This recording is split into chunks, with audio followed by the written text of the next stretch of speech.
Hello guys, मेरे जिगर के छल्लो, कैसे हो तुम लोग? सब बढ़िया एकदम। तो हम इलेक्ट्रोस्टैटिक्स की सीरीज चालू कर चुके थे और अब हम पहुंच चुके हैं नेक्स्ट टॉपिक के, जो होने वाला है हमारा कूलम्स लॉ। है ना? कूलम्स लॉ बहुत ही सिंपल सा लॉ है जो हमें दो चार्जेस के बीच में लग रहा फोर्स के बारे में आइडिया देता है ना? तो कूलम भाई ने क्या बताया था, बिल्कुल एग्जैक्टली सेम मैं आपको बताने वाला हूँ, है ना? तो बिना किसी बात के हम चलिए स्टार्ट करते हैं ना, टॉपिक पे आ जाते हैं। ठीक है, तो कूलम लॉ पढ़ रहे हैं। ठीक है, अगर आपके सामने दो चार्ज है, फॉर एग्जांपल यहाँ पे ये प्लस Q1 है, यहाँ पे ये प्लस Q2 है ना? तो जब मैंने आपको बताया था कि जो सेम नेचर के चार्जेस हैं वो एक दूसरे को क्या करते हैं, एक दूसरे पे फोर्स लगाते हैं, है ना? तो और जो फोर्स होता है वो क्या होता है, रिपल्सिव होता है। वो फोर्स कैसा होता है, it is a repulsive force. But अगर दो चार्जेस हैं, ठीक है, लेकिन उनका मैग्नीट्यूड क्या है, सेम है, लेकिन अगर उनके पास जो साइन है वो नेगेटिव है, मतलब एक पॉजिटिव है और एक नेगेटिव, मतलब उनका नेचर अलग अलग है, तो वो फोर्स ऑफ अट्रैक्शन लगाते हैं ना। है ना? एक चीज ये आप समझ गए। अब एक बात समझिए, इस ये पर्टिकुलर अगर ये Q1 है और ये पर्टिकुलर Q2 है, तो ये एक दूसरे पे कैसा फोर्स लगाएंगे, इक्वल एंड अपोजिट फोर्स लगाएंगे, है ना? ये बात समझ में आ रही है? ये बात बिल्कुल क्लियर है। अब देखो, इस Q1 पे जो फोर्स लगेगा Q2 की वजह से, वो होगा इस डायरेक्शन में। ठीक है, उल्टे तरफ डायरेक्शन में होगा, लेफ्ट हैंड साइड। और इसको मैं क्या लिखूंगा, force on one due to two. बात समझ में आ रही है? सिमिलरली इस Q2 पे वो फोर्स लगेगा Q1 की वजह से, वो होगा इस डायरेक्शन में, राइट हैंड साइड। और उसकी वैल्यू होगी force on two due to one.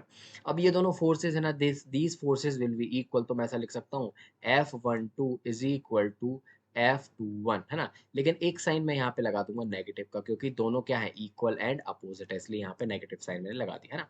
Similarly अब यहाँ पे जो दोनों चार्जेस हैं वो क्या है, अपोजिट नेचर के, नेचर अलग है, एक पॉजिटिव एक नेगेटिव है, तो वहां पे फोर्स ऑफ अट्रैक्शन लगेगा, फोर्स ऑफ अट्रैक्शन लगेगा। तो this is F12 and this is F21। Again in दोनों की डायरेक्शन क्या है, अपोजिट है ना? एक इधर लग रहा है, एक इधर लग रहा है। ठीक है, तो इस तरीके से कूलम लॉ हमने डिफाइन करा है। ठीक है, अब कूलम लॉ बेसिकली हमको बताता है कि फोर्स एक्चुअली होगा कितना।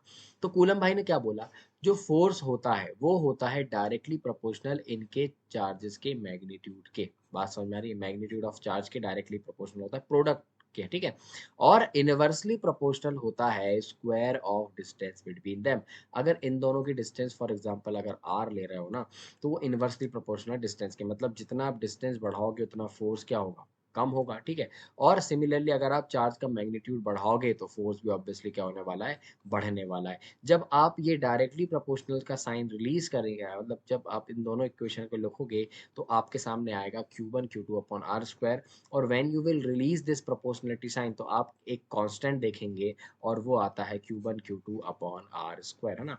और मैंने आपको बता चुका हूँ कि डायरेक्टली प्रोपोर्शनल का साइन जब भी हम हटाते हैं, तो एक कांस्टेंट जरूर आता है, एक कांस्टेंट जरूर आता है ना? तो ये कांस्टेंट के होता है, और इस कांस्टेंट को बोलते हैं डाई इलेक्ट्रिक कांस्टेंट। इसको क्या बोला जाता है, it is a dielectric constant, it is a dielectric constant, है ना? और आपको एक बात बता दूं, इसको इलेक्ट्रोस्टैटिक्स कांस्टेंट भी बोलते हैं। इसको क्या बोलते हैं, इसको बोलते हैं इलेक्ट्रोस्टैटिक्स कांस्टेंट, है ना? ये भी इसको बोला जाता है ना? और ये कांस्टेंट है, इसकी वैल्यू क्या होती है, इसकी वैल्यू होती है 1/4 pi epsilon not. 1/4 pi epsilon not. और ये वैल्यू भी कांस्टेंट होती है, और इसकी वैल्यू होती है 9 × 10⁹ ये हो जाएगा coulomb square upon newton metre square, ये उसकी यूनिट हो गई, है ना? अब यहाँ पे आपको एक चीज दिख रही होगी, एप्सर नॉट। ये एप्सर नॉट बेसिकली इसको बोलते हैं परमीटिविटी। इसको क्या बोलते हैं, परमीटिविटी ऑफ फ्री स्पेस। इसको क्या बोला जाता है, परमीटिविटी ऑफ फ्री स्पेस, है ना? ये बात समझ में आ रही है ना? अरे इसका मतलब ये है कि भाई देखो, ये जो फोर्स लग रहा है ये चार्ज पे डिपेंड कर रहा है, ये बात तो सत्य है। डिस्टेंस पे भी डिपेंड कर रहा है, ये बात भी सत्य है। ठीक है, लेकिन ये एक मीडियम पे भी तो डिपेंड करेगा। भाई आप जब ये दोनों चार्जेस को अगर आप एयर में रखेंगे तो फोर्स कुछ अलग लगेगा, लेकिन जब आप ये दोनों चार्जेस को अगर वाटर के अंदर ले गए, तो मीडियम चेंज हो गया ना? तो मीडियम चेंज की वजह से फोर्स भी चेंज होगा, इसलिए डायरेक्टली प्रोपोर्शनल का साइन हटा के ये कांस्टेंट आया है। और ये कांस्टेंट किसकी प्रॉपर्टी है, ये मीडियम की प्रॉपर्टी है। अलग अलग मीडियम के लिए इस के की वैल्यू अलग अलग होगी, है ना? इसीलिए डायरेक्टली प्रोपोर्शनल का साइन हटाते हैं। जैसे मैंने आपको बहुत बार ये भी समझाया है कि जो हमारा कूलम्स लॉ है, जो हमारा कूलम्स लॉ है, ठीक, सॉरी, जो हमारा ओम्स लॉ है, वो क्या होता है, V is directly proportional to I। मतलब जो पोटेंशियल डिफरेंस किसके डायरेक्टली प्रोपोर्शनल होता है? करंट के। जितना ज़्यादा पोटेंशियल डिफरेंस होगा उतना ज़्यादा करंट बहेगा। लेकिन फॉर एग्जांपल अगर मैं एक ऐसा मटेरियल ले लूँ जिसमें फॉर एग्जांपल जिसमें से करंट फ्लो हो ही नहीं सकता, और आप इसके बीच में अगर पोटेंशियल डिफरेंस प्रोवाइड करवा रहे हैं, ठीक है, ये एक इंसुलेटर ले लूँ, तो क्या इसमें करंट बहेगा? क्या नहीं बहेगा, क्योंकि भाई ये सपोर्ट ही नहीं करेगा ना। इसलिए जब डायरेक्टली प्रोपोर्शनल का साइन हटाते हैं तो एक कांस्टेंट आता है आर, और ये आर किसकी प्रॉपर्टी होती है? इस मटेरियल की जिससे ये बना रहता है। बात समझ में आ रही है? इसलिए ये चीज़ होती है, और डायरेक्टली प्रोपोर्शनल के बाद एक क्या आता है? एक कांस्टेंट हमारे सामने आता है ना? तो आई होप आपने ये लिख लिया होगा।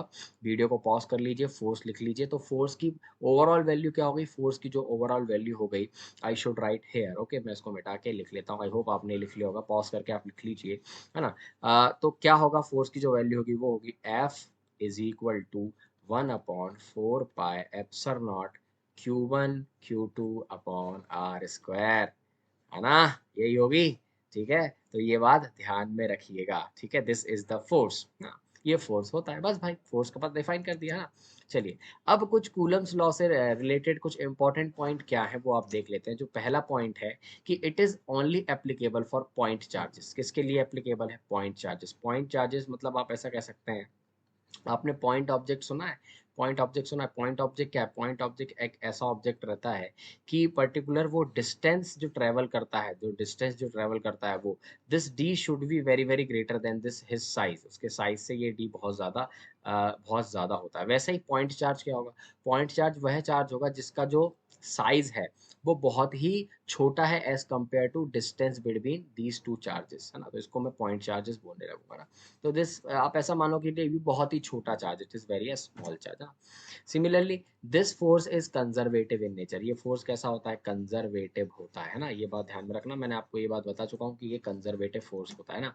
सेकेंड इंपॉर्टेंट बात क्या है कि this force the direction of the force is always along the line joining the point charges. मतलब कि अगर आपके सामने ये Q1 चार्ज रखा हुआ है और यहाँ पे आपका Q2 रखा हुआ है, दोनों प्लस है, तो ये एक दूसरे को क्या करेंगे? रिपेल करेंगे। तो ये जो फोर्स लगा रहा है ना, ये लाइन ज्वाइनिंग के अलोंग ही लगा रहा है, ठीक है? और इस तरीके के फोर्सेस को कहा जाता है सेंट्रल फोर्स। इन तरीके के फोर्सेस को क्या कहा जाता है? सेंट्रल फोर्स कहा जाता है, जो लाइन ज्वाइनिंग के अलोंग फोर्स लगाते हैं, है ना? जैसे ग्रेविटेशनल फोर्स, अगर ये M1 है, ये M2 है ना? और इन दोनों के बीच की डिस्टेंस क्या है? R है। तो जो फोर्स ऑफ ग्रेविटेशन क्या लगता है? वो लगता है G m1 m2 upon r square, है ना? तो ये भी कौन सा फोर्स होता है? ये भी एक सेंट्रल फोर्स होता है, क्योंकि जो फोर्स लगता है वो फोर्स ऑफ अट्रैक्शन रहता है, और वो किसके अलोंग लगता है? इस लाइन जॉइनिंग के अलोंग लगता है ना? तो ये चीज भी आप नोट कर लीजिएगा, है ना? चलिए, अब हम देख लेते हैं vector form of coulomb law.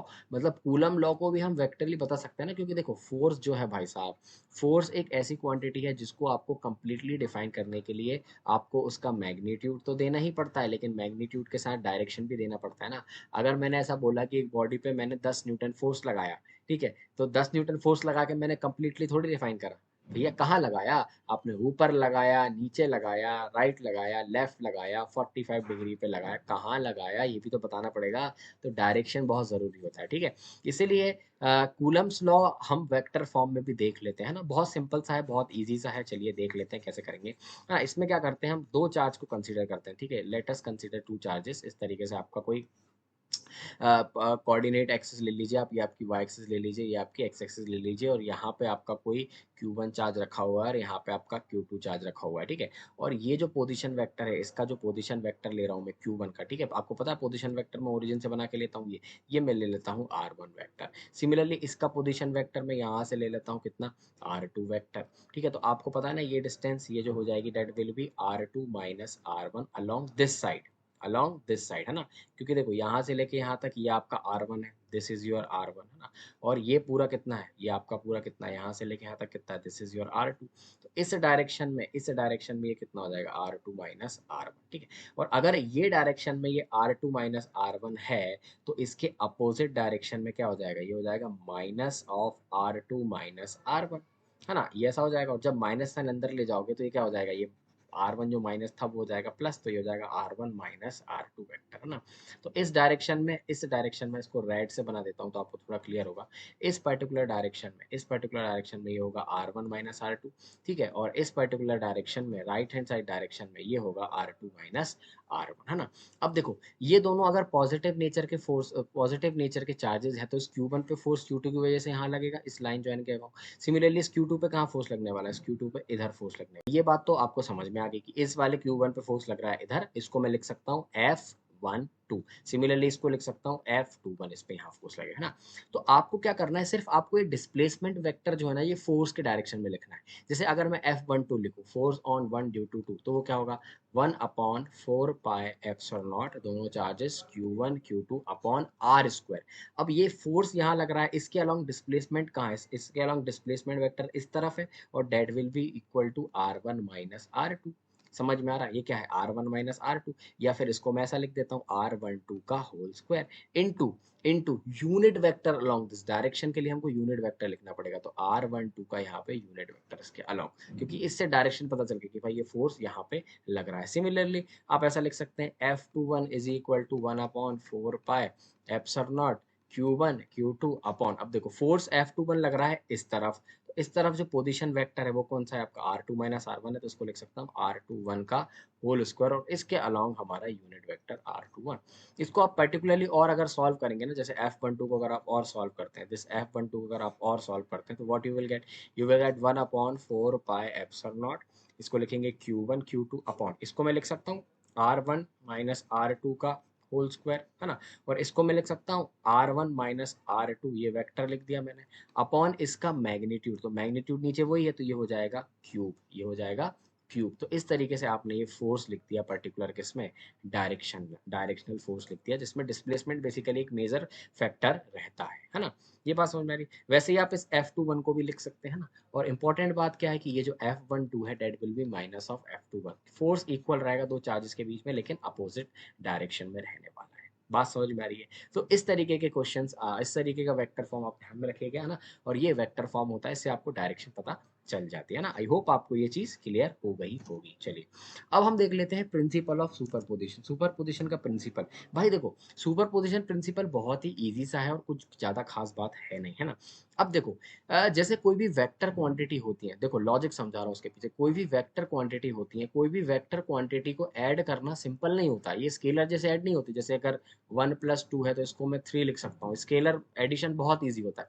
लेकिन भाई साहब अगर पर्टिकुलर मेरे पास एक पॉइंट है, और लेट से इस पे इस तरीके की यहाँ फोर्स लग रहा है, फॉर एग्जांपल यहाँ फोर्स लग रहा है, दिस विल बी लेट से 45 डिग्री है, हाँ, कुछ फोर्स यहाँ लग रहा है, लेट से ये 30 डिग्री पे लग रहा है, this is F2, this is F1, है ना। तो इस पे नेट फोर्स कहाँ लगेगा, इस पे नेट फोर्स क्या लगेगा, तो अपन को इसको वेक्टरली ऐड करना पड़ेगा। तो इस F1 का इधर की तरफ कंपोनेंट क्या लेना पड़ेगा, F1 cos 45। सिमिलरली इस F2 का इधर कंपोनेंट लेना पड़ेगा, और वो कितना होगा F2 cos 30 डिग्री, और दोनों को हमको क्या करना पड़ेगा, ऐड करना पड़ेगा, दोनों को क्या करना पड़ेगा, हमको ऐड करना पड़ेगा, तो हमको रिजल्टेंट फोर्स इस x डायरेक्शन में मिलेगा। सिमिलरली इस F1 का इसकी तरफ वेक्टर क्या होगा, F1 sin 45, और नीचे इसका क्या होगा F2 sin 30 डिग्री, है ना। फिर सिमिलरली वही कहानी है कि यहाँ पे भी हमको नेट फोर्स इक्वल टू 0 रखना पड़ेगा। बात समझ में आ रही है। तो यहाँ पे जो टोटल फोर्स लगेगा, फॉर एग्जांपल अगर F1 sin 45 ज्यादा है ना, तो this will be net force आपका इस तरीके से y डायरेक्शन में ये नेट फोर्स होने वाला है ना। तो वही मैं कहना चाह रहा हूँ कि फोर्स एक वेक्टर क्वांटिटी है, तो इसको हमको वेक्टरली ऐड करना पड़ेगा ना। तो फॉर एग्जाम्पल हमारा सुपर प्रिंसिपल पोजिशन क्या कहता है, सुपर पोजिशन प्रिंसिपल क्या कहता है कि देखो अगर आपके पास कोई एक चार्जेस है, इस तरीके से आपके पास कोई एक सिस्टम है, आपके पास कोई भी एक सिस्टम है, और यहाँ पे कोई Q1 चार्ज रखा हुआ है ना, और इसको सराउंड कर लिया Q2 और Q3 चार्जेस ने, ठीक है। तो अब देखो इस Q1 पे फोर्स फॉर एग्जांपल इधर लगेगा, एक फोर्स Q2 की वजह से, है ना, इसको बोल देते हैं force on 1 due to 2। Similarly इस Q3 की वजह से इस Q1 पे फोर्स यहाँ लगेगा, है ना, क्योंकि सब पॉजिटिव कंसीडर किए हैं मैंने, ठीक है। तो इस पे रिपल्सिव फोर्स तरीके से लगा, दिस इज F13। अब एक ये वेक्टर है मेरा F13 और एक ये वेक्टर है, फॉर एग्जांपल ये इधर है, दिस इज F12। तो इसको अपन को वेक्टर के लॉ से ऐड करना पड़ेगा। किससे ऐड करना पड़ेगा? वेक्टर के लॉ से ऐड करना पड़ेगा। तो यही सुपर प्रिंसिपल पोजीशन कहता है आपका, ठीक है, कि जो नेट फोर्स होगा इस पे जो नेट फोर्स होगा इस पे Q1 पे, that will be the vector sum of all the forces that is exerted by each individual forces. Each individual charge जो फोर्स लगाएगा ना, उनका वेक्टर सम होगा। बात समझ में आ रही? हाँ समझ में आ रही? जो इस पे फोर्स लगाएगा ना, Q2 इस Q1 पे फोर्स लगाएगा ना, ये इस Q3 के इंडिपेंडेंट होगा, Q3 अलग अपना फोर्स लगाएगा। तो आपको टोटल फोर्स यहाँ पे ऐड कर देना है ना। इसका क्वेश्चन मैं अच्छा सा करवा दूंगा। बात समझ में आ रही? जैसे यहाँ पे लिखा हुआ है, जो F नेट है that will be equal to F1 plus F2 plus F3, जितने भी फोर्स लग रहा है उनका वेक्टर सम होता है ना। देखिए क्लियर है? ठीक है। अब देखिए कूलम्स लॉ से रिलेटेड कुछ क्वेश्चंस कर लेते हैं ना। देख लीजिए, 2 point charges Q1 20 microcoulomb, Q2 25 microcoulomb are placed at -111 और 312 पे रखे हुए with respect to coordinate system. Find the magnitude and unit vector along the electrostatic force on Q2। है ना। देखो आपके सामने इस तरीके से आपको पता है ये 3 एक्सिस होती हैं, है ना। ये आपकी होती है y एक्सिस, ये होती है x एक्सिस और ये होती है आपकी z एक्सिस, है ना। अब ये -1 1 मतलब x माइनस है, मतलब यहाँ कहीं बात कर रहा है, ठीक है, ये x माइनस है यहाँ कहीं, ठीक है, और दोनों पॉजिटिव है, मतलब यहाँ कहीं ये पॉइंट है, यहाँ पे कौन सा पॉइंट है, ये है आपका -1 1 और 1, यहाँ पे Q1 चार्ज रखा हुआ है ना। सिमिलरली दूसरा पॉइंट क्या है, 3 1 -2, यहाँ पे Z क्या है, यहाँ पे Z -2 मतलब इसके पीछे वाले की बात की यहाँ कहीं, और X और ये Y पॉजिटिव मतलब ये वाला पॉइंट है ना। ये वाला पॉइंट है 3 1 -2 और ये हमारा Q2 चार्ज है ना।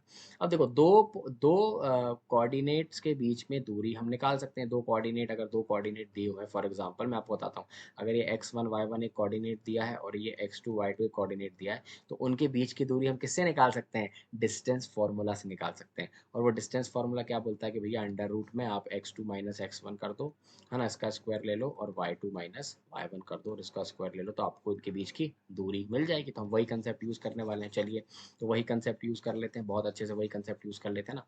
तो देखो जो फोर्स होगा वो फोर्स होगा कितना, 1/4 पाई एप्सिलॉन नॉट, और 1/4 पाई एप्सिलॉन नॉट की वैल्यू 10⁻9 इंटू 10⁻9 होती है ना। Q1 Q2 दोनों के बीच में कितना होगा, 20 माइक्रोकूलम। माइक्रोकूलम मतलब 10⁻⁻6 कूलम, है ना। यहाँ पे आप बता देता हूँ, 1 microcoulomb is equal to 10⁻⁻6 coulomb होता है। ये भी आपको ध्यान में रखना है बच्चों, ठीक है। इनटू एक और चार्ज हमारा Q2 कितना है, 10⁻6 माइक्रोकूलम को कूलम में कन्वर्ट कर लिया अपॉन डिस्टेंस का स्क्वायर। अब देखो इनके बीच का डिस्टेंस निकाल लेते हैं, पहले डिस्टेंस निकाल लेते हैं। डिस्टेंस कितना है, under root of x2 minus x1 मतलब 3 माइनस ऑफ -1 मतलब ये 3 + 1 का होल स्क्वायर।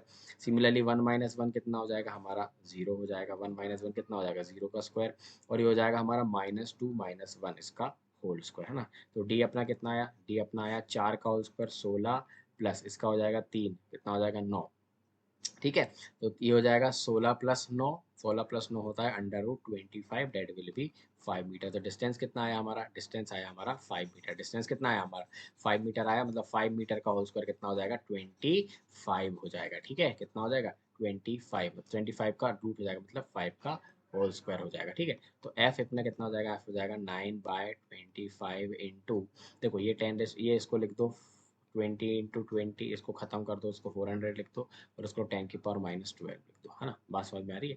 और यहाँ पे आपका क्या बोलते हैं, इंटू 10⁻9 है ही, है ना। तो ये हो जाएगा हमारा 9/25 इंटू, देखो अब यहाँ से 2 0 और लिख दो, तो ये हो जाएगा 11 इंटू 10⁻12 और एक 4, तो ये इसको लिख दो 9 4 ज़ा 36, है ना। तो समथिंग समथिंग 36/25 इंटू 10⁻1, है ना। तो इस तरीके से आप इसको सॉल्व कर लेना, तो 1 पॉइंट समथिंग समथिंग कुछ आपका आंसर आ जाएगा, है ना। 1.44 समथिंग कुछ आपका आंसर आ जाएगा इंटू 10⁻1 कूलम, इतना फोर्स इस पे लगेगा, है ना।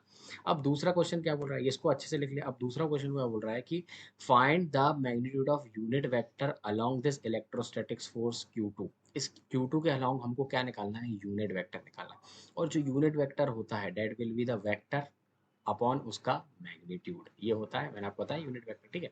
तो ये पोजीशन वेक्टर हम निकाल सकते हैं, बहुत इजी है, ठीक है। मैं इसको रफ कर रहा हूँ, ये पोजीशन वेक्टर हम निकाल सकते हैं। देखो ये वाला पोजीशन वेक्टर, ये वाला पर्टिकुलर पोजीशन वेक्टर, इसका पोजीशन वेक्टर क्या है, ये है 3i + j - 2k, है ना। और ये क्या है हमारा, ये है हमारा -i + j प्लस के, है ना।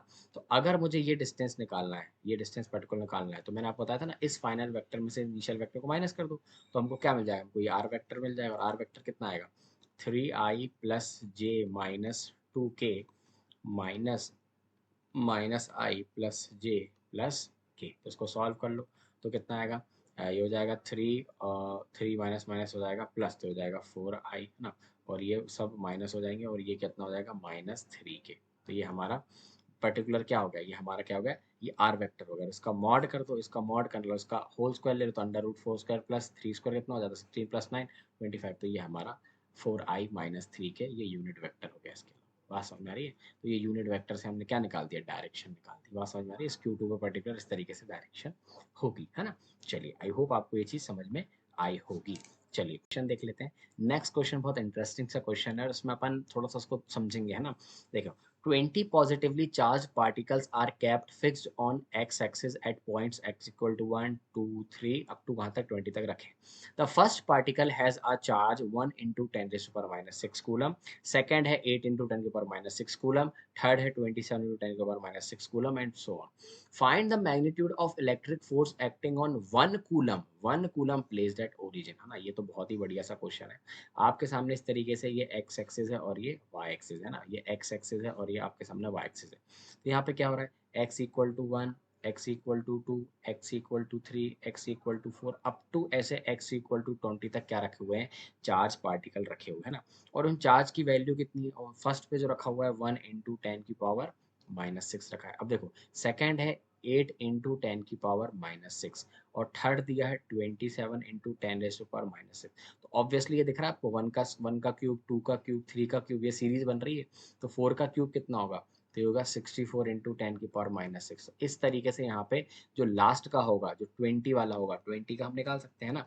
20 वाला कितना होगा, देखो ये 1 का क्यूब है तो ये 1 आया, ठीक है। 2 का क्यूब है तो 8 आया। वैसे 20 तक जाना है आपको, तो 20 का क्या लिखना है आपको, क्यूब लिखना है। तो 20 का क्यूब इंटू 10 की पावर -6 यहाँ पे ये चार्ज होगा। लेकिन ठीक है, हमको उससे कोई मतलब है नहीं, आगे आपको समझ में आएगा, उसको कोई ज़्यादा यूज़ है नहीं, है ना। और आपको एक इस पर्टिकुलर पॉइंट पे ओरिजिन पे 1 कूलम चार्ज रख दिया, तो उस पर आपको बताना है कि इस पर्टिकुलर पे नेट फोर्स कितना होगा इन सब चार्जेस की वजह से।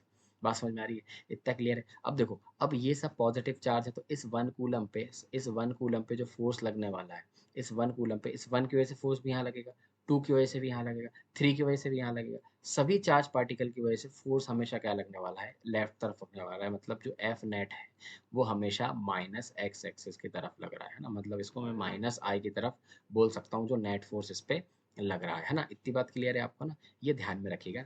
चलिए, तो जो इस पे जो नेट फोर्स होगा वो क्या होगा, F ऑन 1 ड्यू टू 1 की वजह से होगा, plus F due 1 due to 2 की वजह से होगा, plus F on 1 due to 3 की वजह से होगा। अप टू कहाँ तक होगा, ये होगा force on 1 due to this 20 वाले की वजह से होगा ना।